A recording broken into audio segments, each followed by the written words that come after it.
Hi, I'm Pastor David Tart again, and we're here on our second lesson or session, doing the video piece for it. In this session, I'm going to do a few things. I'm going to first of all introduce the whole commandments to you and where they came from briefly and why we have them.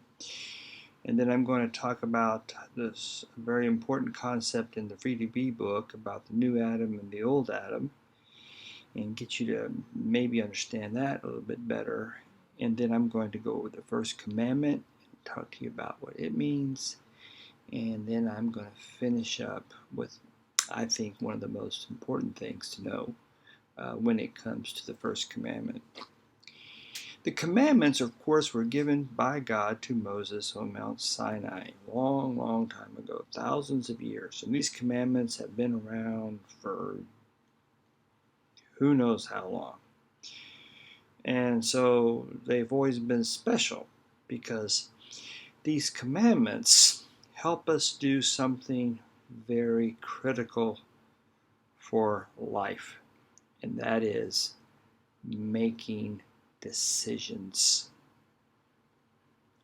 Decisions are a part of life. Everything we do is because of a decision we make or a decision we decide not to make. In other words, life is all about decisions. Today, just stop and think about all the decisions you've made about what you're going to wear, whether you're going to do your homework, where you're going to play, whatever you're going to do. I mean, everybody's making decisions all the time. And even if we decide not to decide, let other people decide, you're still making a decision. I know you're probably, realizing there are a lot of decisions that your parents are making for you. And even that is a good decision because parents know more, they've experienced more, they gave birth to you, they decided to have you.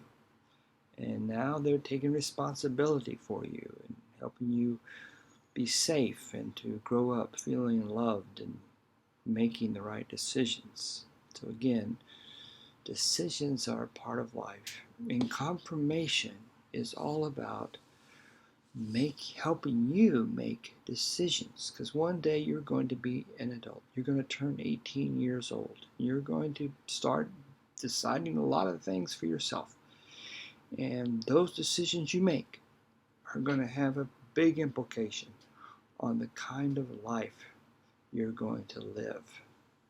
And so confirmation, in particular, learning the Ten Commandments, is all about helping you as you get older and go into adulthood to make decisions that are good. Now, as we think about, before we get into that, the Ten Commandments, there's this concept that the Free to Be book chapter, I think, does an excellent job of helping us understand the Ten Commandments. In fact, this idea they present in the first session will play out throughout the whole book. So you need to really work on understanding it. And that is this whole idea of the new you and the old you. The old Adam and the new Adam. If you remember, Adam was the first human being, the first person. He ate the apple, and Eve. And so now we have not just this new Adam, but also this old Adam. The old Adam is that part of you that is making bad decisions. Part of me makes bad decisions. As we go through the Ten Commandments, we'll become aware of all the bad decisions we make. They're just everywhere. And that's part of what the purpose of the Ten Commandments is to make us aware of, we're not making good decisions here. And that old Adam in us will always want to be selfish and greedy, and that old Adam will make bad choices, and that old Adam will try to talk us out of God and tell us that God has nothing to do with the world, and that old Adam will tell us that we're not loved, and that old Adam will tell us that life is not worth living, and that old Adam in us will speak all the time. But the good news about the Ten Commandments and the good news about God's grace and love is that there's also a new Adam in us too. And this new Adam, this new person, is the person who does do what the Ten Commandments tells us to do. The new Adam is the one who knows that he or she is loved by God. He or she is forgiven. The new Adam knows all these things. And so as we live our life, it's always a tension, always a contest between the old Adam and the new Adam. And we have to always kind of look to be the new Adam. And that's what makes the Ten Commandments so incredibly wonderful, as they tell us and show us what the new Adam looks like. The new Adam has no other gods before him or her. The new Adam doesn't steal, doesn't lie, doesn't kill. The new Adam doesn't want other people's stuff. The new Adam wants to worship, and the new Adam wants to take God's name seriously. That's all the new Adam, the new you inside all of us. And that's what makes the Ten Commandments so wonderful, is they can help us be this new Adam. And when we're the new Adam, and we're doing the Ten Commandments, and knowing that we're loved by God, we can discover all the wonderful blessings that following the Ten Commandments can give us. Again, it's all about making decisions. Which leads me to the last point I want to make with you. And again, like I said earlier, it's probably the most important point, and I really, really want you to learn this one, to remember this one, and that when it comes to decisions and how difficult they are, and that whole struggle between new you and old you, old Adam, new you Adam, just remember one thing, like never forget it. That is, God has always made a decision for you. The book does a great job of this.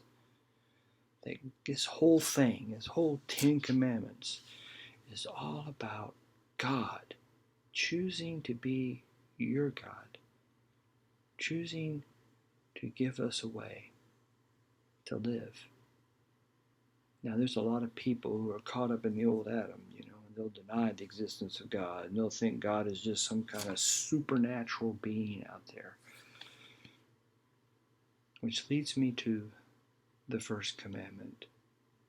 You see, Martin Luther says we are to fear and love God above all things. That's the first commandment. You shall have no other gods before me. You're to fear and love God above all. Well, what is God? What is God? And this is something I want you to learn too. Man, in fact, I might just put it in the study, in the worksheet after this, because it's that important. I really want you to know it. Okay, listen, please. God is whatever you trust the most when you're in trouble.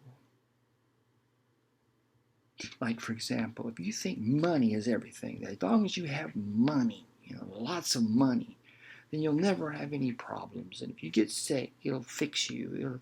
Money will give you friends. Money will give you fun. If you just think money is everything, well, that's your God. If you think, oh man, if I'm just popular, if I just had right clothes and right friends and do the right thing, then my life will be wonderful. I don't have to worry about anything. I'll just trust always being popular. Well, being popular just became your God.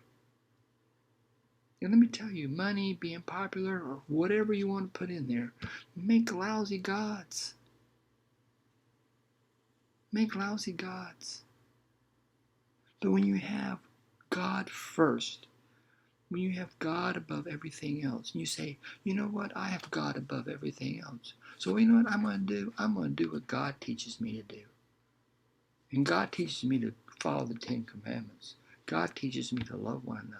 God teaches me that I'm always and forever a child of God. God teaches me that is the God I'm going to follow. That's the God I'm going to love. That's the God I'm going to respect. That's the God I'm going to trust. That no matter what happens, I can trust that God to be there. So anyway, be sure to read the chapter, Be sure to do the worksheet. Be sure to watch the video right after this. And I'm sure you will be blessed by it. And know that I'm praying for you.